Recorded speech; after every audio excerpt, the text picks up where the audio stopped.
বন্ধুরা, তোমাদের আরেকটি ভিডিওতে স্বাগত জানাই। তোমরা কিন্তু টাইটেল এবং থাম্বনেল দেখে বুঝে গেছো তো আজকে ভিডিওটা কি হতে চলেছে। তো আজকে কিন্তু সত্যি যারা ফেসবুকে ভিডিও আপলোড করে, সত্যি তাদের জন্য কিন্তু খুব একটি বড় গুড নিউজ। তোমরা ভিডিওটি শেষ পর্যন্ত দেখো, কি গুড নিউজ সেটা তোমরা কিন্তু বলতে পারবে, বুঝতে পারবে। তো আজকে আমি তোমাদের দেখাবো যে কয়েকদিন আগে কিন্তু আমাদের ভিডিওতে, রিলস ভিডিওতে বা যে কোনো ভিডিওতে বা লং ভিডিওতে আমাদের যে ইনকামটা ছিল সেটা কিন্তু একেবারে কিন্তু কমিয়ে দেওয়া হয়েছিল।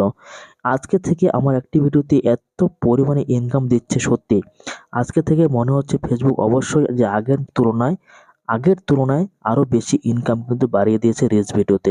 হ্যাঁ বন্ধুরা, তোমাদের আমি সেটাই লাইভ প্রুফ দেখাচ্ছি। তো তোমরা দেখো, আমি আমার ড্যাশবোর্ডে আমি চলে যাচ্ছি। আমি আগে একটা ভিডিও বানিয়েছিলাম।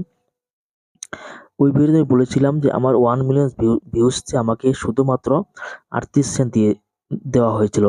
তো ওই ভিডিওতে আরও আমার 2 লাখ ভিডিও ইনক্রিজ হয়েছে এবং ওই 2 লাখ ভিডিওতে কত ইনকাম দিয়েছে সেটাই তোমাদের দেখাবো। তো একটু ওয়েট করো, এখানে নেটের একটু সমস্যা। দেখো, আমি তোমাদের দেখাচ্ছি যে আমার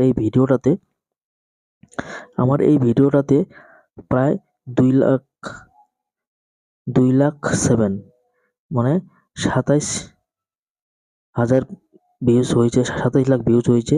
আমাকে আর্নিং দিয়েছে, দেখো আমাকে আর্নিং দিয়েছে 4 সেন্ট, $4.11, $4.11। আর আমি কয়েকদিন আগে আমাকে 1 মিলিয়নে আমাকে দিয়েছিল মাত্র 44 সেন্ট, মাত্র 44 সেন্ট। তাহলে এ থেকে বোঝা যায় যে আজকে থেকে মনে হচ্ছে ইনকামটা বেড়েছে।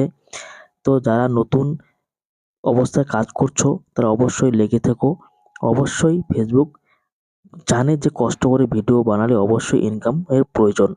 তো এটা নিয়ে হতাশা হওয়ার কিছু নেই। আজকে থেকে মনে হচ্ছে যে আগের মতোই আবার ইনকাম শুরু করে দিয়েছে ফেসবুকের তরফ থেকে। তো এই আপডেটটি দেওয়ার ছিল। আর যারা ইউটিউব চ্যানেলটি এখনো পর্যন্ত সাবস্ক্রাইব করোনি, অবশ্যই সাবস্ক্রাইব করে থাকো। এরকম আরও ইম্পর্টেন্ট বা কিছু শিক্ষণীয় ভিডিও এই চ্যানেলের মধ্যে প্রোভাইড করে দেওয়া হয়ে থাকে।